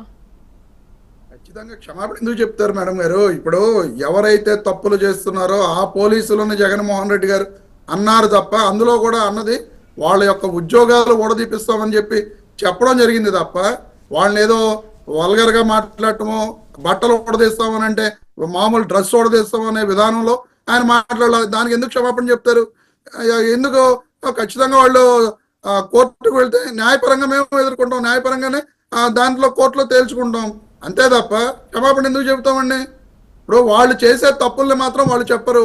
ఈ రోజు అక్కడే ఉన్న ఎస్ఐ సుధాకర్ యాదవ్ గారి గురించి క్లియర్ గా అక్కడ ఉన్న వాళ్ళందరూ చెప్పడం జరిగింది. వాళ్ళు తప్పులు చేస్తారు, ఆ పోలీసుల మీద వాళ్ళు చర్యలు తీసుకోరు. డీజీపీ గారు చర్యలు తీసుకోరు, ఎస్పీ గారు చర్యలు తీసుకోరు, ఎవరు చర్యలు తీసుకోరు. కోట్ల ఆస్తులు సంపాదిస్తారు, వాళ్ళు అన్యాయంగా అక్రమంగా సంపాదిస్తారు, అవేం పట్టించుకోరు. ఇవాళ ఒక ఎస్ఐగా ఉన్న వ్యక్తికి 2 కోట్ల రూపాయలు పెట్టి కోళ్ళఫారం పెట్టే పరిస్థితి ఎలాగొచ్చింది? లేదా అతను అపార్ట్మెంట్స్ ఎలా కొన్నారు? అక్కడ క్లియర్ గా అన్ని కూడా ఇవాళ అక్కడ ఉన్న మా ఇన్ఛార్జ్ గారు చెప్పడం జరిగింది. దాని మీద ఎంక్వైరీ వేస్తాడా? డీజీపీ గారు కానీ ఈ ప్రభుత్వం కానీ ఈ మాట్లాడిన పోలీస్ అధికారుల సంఘం అధ్యక్షుల వారు కానీ ఆ ఎస్ఐ మీద ఎంక్వైరీ వేసి నీకు ఇన్ని ఆస్తులు ఎందుకు వచ్చినాయని చెప్పి ఆయన ఎంక్వైరీ చేసి నిరూపించగలరా?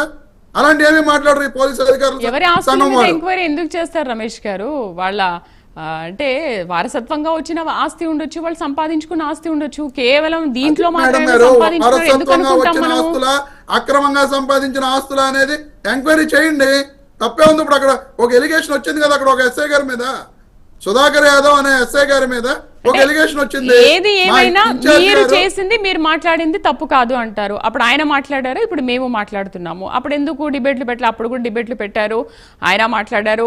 మీరు అధికారంలో ఉన్నప్పుడు, టీడీపీ ప్రతిపక్షంలో ఉన్నప్పుడు దాన్ని కూడా ఖండించారు, మీరు మాట్లాడారు. ఎందుకు ఇలా మాట్లాడారు అని సేమ్ ఇప్పుడు ఎలా మాట్లాడుతున్నాము అప్పుడు కూడా ఇలాగే మనం మాట్లాడుకున్నాము. కానీ అంతేగాని మీరు ఇప్పుడు చేసింది అయితే తప్పు కాదు అని అంటారు, సమర్థించుకుంటున్నారు. మీరు చేసింది అయితే సమర్థించుకుంటున్నారు, మేము చేసింది తప్పు కాదని అంటారు, క్షమాపణ చెప్పరు. అక్కడ మీరు రాంగ్ కాంటెక్స్ట్ లోకి వెళ్తున్నారు. బట్టలు ఓడదీస్తామని అంటే వాళ్ళు డ్రెస్ ఓడదీయడం కాదు, వాళ్ళు చేసిన తప్పులకి వాళ్ళ యొక్క ఉద్యోగాలను చట్టం ముందు నిలబెట్టి ఓడదీస్తామని చెప్పి, యూనిఫామ్ ఓడదీస్తామని చెప్పి అంటే వాళ్ళ ఉద్యోగం పోయేటట్టు చేస్తామని చెప్పి జగన్మోహన్ రెడ్డి గారు చెప్పారు. అలా చెప్పాలి కదా, అలా చెప్పాలి కదా, అట్లా చెప్తే అర్థమవుతుంది. బట్టలు ఊడదీస్తామని చాలా ఇలా వేలు చూపించుకుంటూ మీరు బయట కూడా చూసారు. నగ్నంగా నిలబెడతామని కాదండి. ఇప్పుడు అర్థం చేసుకునే వాళ్ళకి అర్థం చేసుకునేటంత. ఇప్పుడు మనం ఏదో టీవీ డిబేట్లో చర్చ కోసం ఏదో ఒక ఓటు పట్టుకుని ఆ ఓడిని మనం డిబేట్లో చర్చలు పెడితే ఇదిగో ఈ రకంగానే ఉంటాయండి. వాస్తవంగా అక్కడ ముందు నుంచి ఆయన మాట్లాడిన కాంటెక్స్ట్ అంతా కూడా మీరు చూడండి. నేను మీకు వినిపించాను కూడా, క్లియర్ గా ఆయన చెప్పడం జరిగింది. ఎవరైతే తప్పులు చేస్తున్నారో ఆ పోలీస్ అధికారుల గురించి అని చెప్పి చెప్పడం జరిగింది మీకు. అయినా సరే ఇంకా పోలీస్ అధికారుల సంఘం, ఎందుకంటే పైనుంచి ప్రెషర్ ఉంటుంది. ఈ రోజున పోలీసులు అందరూ కాదు, కొంతమంది పోలీస్ అధికారులు, అందరూ కాదు కొంతమంది పోలీస్ అధికారులు, మీరు ఇందాక కీర్తన గారు కూడా అన్నారు వాళ్ళ భద్రత కల్పిస్తున్నారు పోలీసులు, ఐపీఎస్లు అని చెప్పి. మరి టీడీపీకి ఎందుకు కొమ్ము కాస్తారు, లేదా అధికార పార్టీకి ఎందుకు కొమ్ము కాస్తారని చెప్పి కీర్తన గారు కూడా అన్నారు. 16 మంది ఐపీఎస్లను వైపీఎస్ల కింద ట్రీట్ చేసి వీళ్ళు ఈ రోజు కూడా పోస్టింగ్లు ఇవ్వాల. 10 నెలల నుంచి వాళ్ళు ఐపీఎస్ చదవలేదా? వాళ్ళు ఐపీఎస్లు కాదా? వాళ్ళని ఐపీఎస్ల కింద వీళ్ళు ట్రీట్ చేసి పోస్టింగ్లు ఇవ్వకుండా వీళ్ళు పెట్టలేదా? మరి అది ఎందుకు ఇవ్వలేదు పోస్టింగ్లు? అంటే ఇక్కడ మేము మాట్లాడితేనేమో వాళ్ళేమో అధికార పార్టీకి సపోర్ట్ చేయట్లేదని చెప్పి ఈ అధికార పార్టీ నాయకులు మాట్లాడతారు. కానీ వీళ్ళు మాత్రం ఎవరైతే ఐపీఎస్లు ఉన్నారో వాళ్ళు వైపీఎస్ల కింద ట్రీట్ చేసి పోస్టింగ్లు ఇవ్వరు. ఇది ఎంతవరకు కరెక్ట్ అంటారు? వందో నీతి అనేది రాష్ట్ర ప్రభుత్వం క్లియర్ గా కొంతమంది అధికారుల మీద చూపిస్తున్నది. అలాగే ఈ రోజున మనం నిజాలు మాట్లాడుకోవాలంటే మేడం గారు, క్లియర్ గా ఏ ప్రభుత్వం అధికారంలో ఉన్నా కొంతమంది అధికారులు ఆ ప్రభుత్వానికి కొమ్ము కాయడం అనేది సహజం. ఈ రోజున అలా కొమ్ము కాస్తున్నారు. ఆ కొమ్ము కాసిన దాంట్లో కూడా హత్యలు జరిగిన చోట కూడా హత్య చేసిన వ్యక్తులను కూడా కేసుల్లోంచి తప్పించడం అనేది ఎంతవరకు సమంజసం? మీ హయాంలో కూడా పోలీసులు కొమ్ము కాచారు, కూటమి ప్రభుత్వం అధికారంలోకి వచ్చాక వాళ్ళని సస్పెండ్ చేసింది. ఆ విషయాలు కూడా మీకు తెలుసు, ఎవరేం చేశారనేది మీకు. హత్యలు చేసిన వాళ్ళని కూడా కాపాడుతూ ఉంటే ఆ ఎస్ఐలు గానీ వాళ్ళు గానీ ఐపీఎస్ అధికారులు. మీరు ఒక విషయం గమనించారా? కూటమి ప్రభుత్వం అధికారంలోకి వచ్చినప్పటి నుంచి నిజాయితీగా పనిచేసే వాళ్ళనే పోలీసులుగా పనిచేస్తారు, లేకపోతే చెయ్యరని కూడా విషయం మాట్లాడారు కదా కూటమి ప్రభుత్వం అధికారంలోకి వచ్చాక. అంటే ఇక్కడ కూటమి ప్రభుత్వం నిజాయితీ మీకు కనిపించట్లేదా? అంటే మీరు ఇప్పుడు ఏమంటున్నారు, ఏ ప్రభుత్వం వస్తే ఆ ప్రభుత్వానికి కొమ్ము కాస్తారు అంటున్నారు. మీ ప్రభుత్వంలో మీరు కొమ్ము కాస్తున్నారు, వాళ్ళు ఈ ప్రభుత్వంలో రాగానే వాళ్ళని తీసేశారు, అయిపోయింది. నిజాయితీగా పనిచేస్తే వాళ్ళని ఉంచుకుంటున్నారు. మేడం గారు అదే చెప్తున్నా, ఈ కొంతమంది అధికారులు కొమ్ము కాయడం సహజం, కానీ అది ఎంతవరకు ఉండాలి? లిమిట్ దాటి క్రాస్ అయిపోకూడదు. ఇక్కడ హత్య జరిగింది, హత్య జరిగిన విషయంలో అక్కడ 3 హత్యలో పాల్గొన్నారు, 20 మంది వచ్చారు, 3 క్లియర్ గా హత్యలో పాల్గొన్నారంటే అసలు 2 పేర్లు పెట్టలేదంట, ఎంక్వైరీ లేదు, నువ్వు సంతకం పెట్టు అంటున్నారంట. దౌర్జన్యంగా సంతకాలు పెట్టించుకున్నారు. ఏంటది? స్టేట్మెంట్ల మీద దౌర్జన్యంగా సంతకాలు పెట్టించుకోవడం కరెక్ట్ అంటారా? హత్యలో పాల్గొన్న వాళ్ళ పేర్లు అసలు హత్యలోనే పాల్గొలేదని చెప్పి వాళ్ళ పేర్లు ఎఫ్ఐఆర్ లో పెట్టకపోవడం కరెక్ట్ అంటారా? అవి తప్పులు కదా? అవి కనబడట్లేదా మీకు? వాటి మీద చర్చలు పెట్టరా? కేవలం బట్టలు ఉడదీస్తానన్న మాట మీద మీరు చర్చ పెడుతున్నారు. ఓకే, ఇప్పుడు మీరు లింగమయ్య కుటుంబాన్ని పరామర్శించడానికి వెళ్ళారు, వెళ్ళారు, అక్కడ పోలీసులు అడ్డు తగులుతున్నారని చెప్పేసి ఒక ట్వీట్ నుంచి మొదలు పెట్టారు. హెలికాప్టర్ దగ్గర భద్రత లేదని మొదలు పెట్టారు. ఒక విక్టిమ్ దగ్గర వచ్చి అక్కడ బల ప్రదర్శన చేస్తున్నారు, పోలీసులు మమ్మల్ని ఇలా చేస్తున్నారు అలా చేస్తున్నారు అందుకని మేము బట్టలు ఉడదీస్తామని చెప్పేసి అక్కడ నుంచి ఇంకా స్టార్ట్ చేశారు. ఎంతసేపు పోలీసుల మీదే కక్ష. పోలీసుల మీద మాకెందుకు కక్ష అండి? వాళ్ళు మరి కక్ష లేకపోతే అధికారంలోకి వచ్చాక ఊచకోత కోస్తాము, ఉక్కు కవచం లాంటి డ్రెస్ ను ఊచకోత కోస్తామని మాట్లాడుతున్నారు కదా. అడ్డుకున్నారు కాబట్టి అడ్డుకున్నారని చెప్పారు. మీరు సపోజ్ మీరు రేపు అధికారంలోకి వస్తే అదే పోలీసులు మీకు సెల్యూట్ చేస్తారా? మీరు వాళ్ళని ఈ రోజు ఇన్ని మాటలు అంటున్నారు, మస్తాన్ గారు ఏమంటారు? నిజం చెప్పండి, ఒకవేళ అధికారంలోకి వస్తే అసలు పోలీసులు వాళ్ళకి సెల్యూట్ చేసే అవకాశం ఉంటుందంటారా? ఎవరైనా చేస్తారా సీఎం అయితే గనక? ఒకవేళ ఖచ్చితంగా అండి. ప్రధానంగా సమస్య ఎక్కడ వస్తుందంటే నియోజకవర్గాల్లో ఎమ్మెల్యేలు రారాజులుగా ఉంటా ఉన్నారు. ఒక సిఐకి ఒక ఎస్ఐకి పోస్టింగ్లు కావాలంటే ఇప్పుడు నియోజకవర్గానికి మొత్తానికి వాళ్ళే కలెక్టర్ వాళ్ళే ఎస్పీగా ఫీల్ అవుతున్నారు ఎమ్మెల్యేలు ఎక్కువ మంది. సో వాళ్ళ దగ్గరికి వెళ్ళి మీ పోలీస్ అధికారులు వెళ్ళి వాళ్ళ దగ్గర పడిగాపులు కాయటం వల్ల ఇప్పుడు ఈ పోలీసులు అంటే లెక్క లేకుండా బట్టలు ఒకటి తీస్తా ఉంటున్నారు, ఇంకేదన్నా యూనిఫామ్ ఒకటి తీస్తా ఉంటున్నారు. ఎందుకు వస్తాయి ఆ మాటలు అంటే వాళ్ళంటే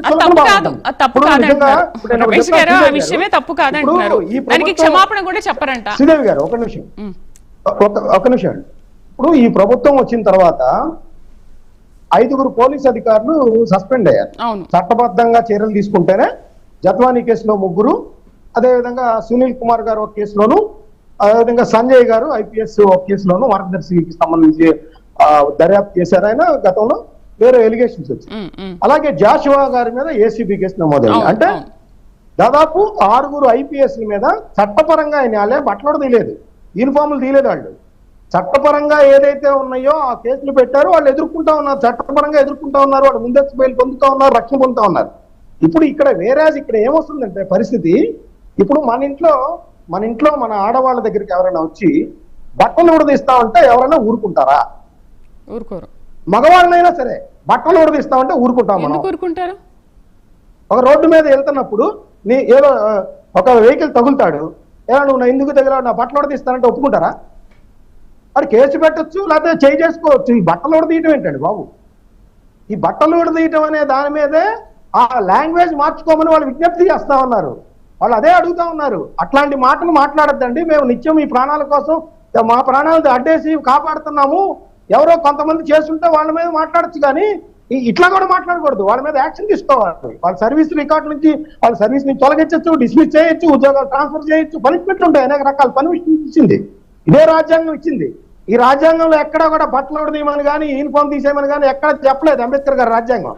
మరి అదే డాక్టర్ సుధాకర్ దళిత మేధావిని విశాఖ నగరంలో చొక్కా విప్పి తిప్పినప్పుడు ఆ రాజ్యాంగాన్ని ఫాలో అవ్వాలి కదా. అవును మస్తాన్ గారు, డాక్టర్ సుధాకర్ దళిత మేధావిని అదే విశాఖ నగరంలో చొక్కా తిప్పిన రోజులు కూడా ఉన్నాయి కదా. మరి దాన్ని ఏమనాలి? అంటే అందరు చొక్కాలు ఇప్పడం బట్టలు ఇప్పడం ఇదే ఇంకా ఈ బట్టల ఫ్యాంటసీ ఏంటో. మేడం గారు అక్కడ బట్టలు అతను కూడా తీసుకున్నారు తప్ప ఎవరు పోలీసులు కానీ లేదా ప్రభుత్వం కానీ ఓడదీలా. డాక్టర్ సుధాకర్ తాగేసి బట్టలు రోడ్డు మీద అతను బట్టలు కూడా తీసుకున్నాడు తప్ప సంబంధించిన బీజేపీ, జనసేన, టీడీపీ లేకపోతే కమ్యూనిస్టులైనా సరే. అయితే జగన్మోహన్ రెడ్డి గారి నోటి నుంచి పదే రావటాన్ని ఇక్కడ అందరూ కూడా గమనిస్తా ఉన్నారు. ఆయన గమనించారో లేదో మనకైతే తెలియదు. ఆయన పదే ఆ మాటలు వాడుతా ఉన్నారు. అందుకనే పోలీసులు ఆత్మహత్య దెబ్బతింటుందని వాళ్ళు చెప్తా ఉన్నారు. అది వాళ్ళ పార్టీ వాళ్ళు కానీ పెద్దలు కానీ జగన్మోహన్ రెడ్డి గారు కానీ ఆ విషయం గమనించారో లేదో నాకైతే తెలియదు.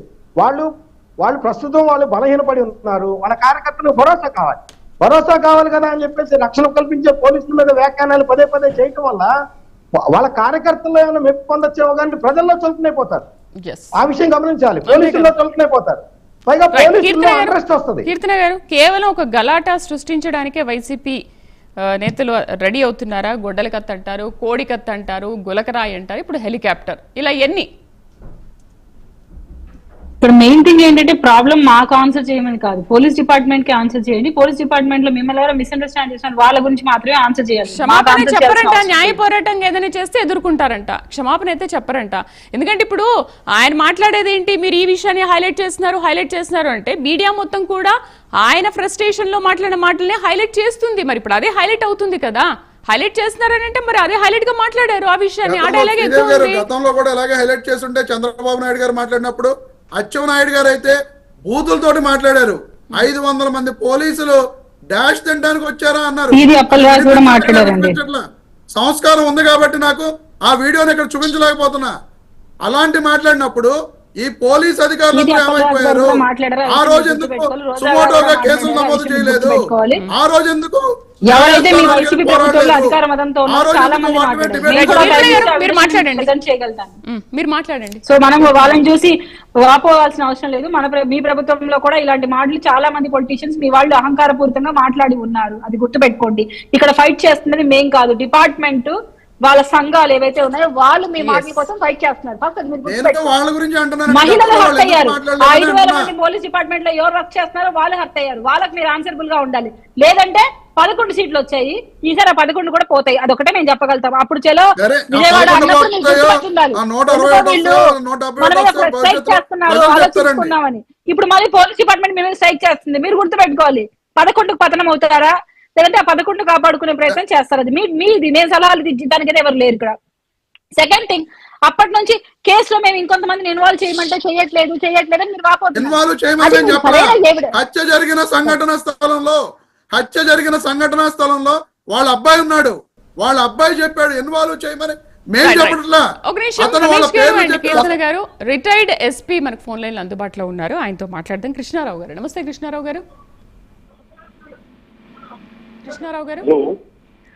గారు నమస్తే అండి. కృష్ణారావు గారు గుడ్ ఈవినింగ్ మా ప్యానల్ లో ఉన్న వాళ్ళందరికీ నా నమస్కారాలు. నేను రిటైర్డ్ ఇన్స్పెక్టర్ మాత్రమే, నాట్ ఎస్పీ. సో ఇప్పుడు ఈ జగన్మోహన్ రెడ్డి గారు నిన్న అనంతపూర్ టూర్లో ఆయన చేసిన వ్యాఖ్యలు పోలీస్ వ్యవస్థనే కాదు రాజ్యాంగాన్ని కించపరుస్తూ పోలీసు వాళ్ళు విధి నిర్వహణలో ఆటంకం కలిగించే విధంగా వాళ్ళ దళ పాన మానాలకు సభ్యత లేకుండా ఎంత హీనంగా మాట్లాడాడంటే వాళ్ళ విద్యుత్ ధర్మాన్ని నెరవేర్చలేకుండా వాళ్ళ ఆత్మగౌరవాన్ని దెబ్బతీసే విధంగా మాట్లాడాడు. ఆయన ఇదే విధంగా చాలా తోడు మాట్లాడాడు. ఈయన నాయన కూడా 2003లో పోలీసు వాళ్ళు నా చెప్పుల కింద నా కాళ్ళ కింద చెప్పులు అడిగారు. ఆ రోజు రాజశేఖర్ అరెస్ట్ చేస్తే ఈ రోజు జగన్మోహన్ రెడ్డి ఆ విధంగా మాట్లాడాడు కాదు. విత్తు ఒకటి వేస్తే చెట్టు ఒకటి బలదు. కాబట్టి వాళ్ళ వంశమే పోలీసు వాళ్ళకి కించపరిచే వంశం. నిజంగానే అది వాళ్ళకి తెలియదు. వీళ్ళు ఏమిటంటే జగన్మోహన్ రెడ్డి ఏవైతే పొందా ఆలోచిస్తారో ఈ డిబేట్ కూర్చొని కూడా సేమ్ అదే పొందా. ఏ మాత్రం తప్పు జరిగింది అది తప్పు మేము ఒప్పుకుంటున్నాం, ఇంక మీద జరగనీయకుండా చేయకునే సభ్యత వీళ్ళకి లేదు. ఎందుకంటే ఒక వ్యవస్థను ఇంత కించపరుస్తున్నారంటే వీళ్ళు మనుషులా లేకపోతే రాక్షసులా? ఈ వ్యవస్థ లేకపోతే ఒక 5 నిమిషాలు పోలీసు వ్యవస్థ లేకపోతే జగన్మోహన్ రెడ్డి ఉండరు, ఈ కార్నూరు రమేష్ గారు ఉండరు. ఎందుకంటే ఇప్పుడు అట్లాంటి వ్యవస్థలను 24 hours విధి నిర్వహణలో ఉన్న పోలీసు వాళ్ళని ఈ విధంగా కించపరిచే వ్యక్తిని నేను ఇండియాలో కాదు ప్రపంచంలో ఎక్కడ లేదు. ఇతనికి రాజ్యాంగం అంటే గౌరవం లేదు, చట్టాలంటే గౌరవం లేదు, రూల్స్ రెగ్యులేషన్ తెలియవు. ఒక్క దౌర్జన్యము, ఒక దురాక్రమణ, ఒక మోసాలు, ఇది తప్పితే ఈ జగన్మోహన్ రెడ్డికి ఏమి తెలియదు. ఇది తెలియకుండా ఇది ఇతరుగా ప్రవర్తిస్తాడు. ఇది చాలా తప్పు. ఇది ఖచ్చితంగా నేను ఎస్పీ గారికి రిపోర్ట్ ఇచ్చాను. రేపు కూడా నేను కోర్టుకు వెళ్తున్నా ఖచ్చితంగా క్రియేట్ చేస్తాను. ఎందుకంటే ఈ విధంగా మాట్లాడిన వ్యక్తి ఎక్కడ లేరు, ఇండియాలో లేరు. ఈ విధంగా వీళ్ళు ఈ వైసీపీ డిబేట్ పెట్టే వాళ్ళు వీళ్ళకి కూడా కనీస జ్ఞానం లేదు. ఎందుకు లేదంటే ఇది తప్పు జరిగింది, మేము ఇక మీద జరగకుండా చూస్తామని చెప్పే జ్ఞానం వీళ్ళకి లేదు. ఎందుకంటే అదేం చెప్తారు, ఆవు చెడ్లో మేస్తే దూడ గట్టి మీద మేస్తుందా? సేమ్ అంతే, దూడ కూడా చెడ్లోనే మేస్తుంది. అదే పద్ధతి వీళ్ళు పాటించేది. దయవుంచి ఈ వైసీపీ డిబేట్కి వచ్చే వాళ్ళు మారాలా. తప్పు చేసేవాడు తప్పు అనాలా, ఒప్పు చేసేవాడు ఒప్పు అనాలా. మీరు రాజకీయ నాయకులు ఏమైనా పడుకోండి. ఒక పోలీస్ వ్యవస్థ ఈ విధంగా కించపరిస్తే నీకు ఏమి జ్ఞానం ఉందని నువ్వు రేపు ప్రజల్లోకి రాగలవా? ఆ ప్రజల్లో తిరగలవా? నీకు ఆ శక్తి ఉందా? ఈ రోజు నువ్వు డబ్బిచ్చి ఆ జనాలు తెచ్చుకొని అక్కడ ఆ హెలిప్యాడ్ లో ఆ జేజేలు కొట్టిస్తున్నావు. నువ్వు ఆ చనిపోయిన వ్యక్తి వాళ్ళను ఓదార్చడానికి వచ్చావా? ఎలక్షన్ కాంపిటానికి వచ్చావా జగన్మోహన్ రెడ్డి గారు? అది అడగలేరు మీరు? రైట్. కృష్ణారావు గారు, థ్యాంక్ యూ అండి మీ స్పందన తెలియజేసినందుకు. కీర్తన గారు, rule is rule for all. So కూటమి ప్రభుత్వంలో ఇలాంటి వ్యాఖ్యలు చేసిన వాళ్ళ నేపథ్యంలో ఎలాంటి చర్యలు తీసుకోబోతున్నారు? చర్యలు ఉంటాయా? కోర్టు కేసులు ఇవన్నీ ఏమైనా ఉంటాయా అసలు కూటమి ప్రభుత్వంలో? ఖచ్చితంగా ఉంటాయి మేడం. మాకు ఎవరైనా సఫర్ అయితే మేము ఖచ్చితంగా టాలరేట్ చేయడానికి సంసిద్ధంగా లేము. మేము ఆ వ్యక్తి సదరు వ్యక్తి విషయం కూడా అదే చెప్తున్నాను. మీకు ఏమైనా ఎవిడెన్స్ ఉంటే మీరు సబ్మిట్ చేయండి. ఎందుకు నిరాకరిస్తారు? వాళ్ళ అబ్బాయి చెప్పారు, వీళ్ళ అబ్బాయి చెప్పారు కదా, ఏవైతే ఎవిడెన్స్ కరెక్ట్గా ఉంటే వాళ్ళని మీరు ఫైల్ చేసి ఇవ్వండి.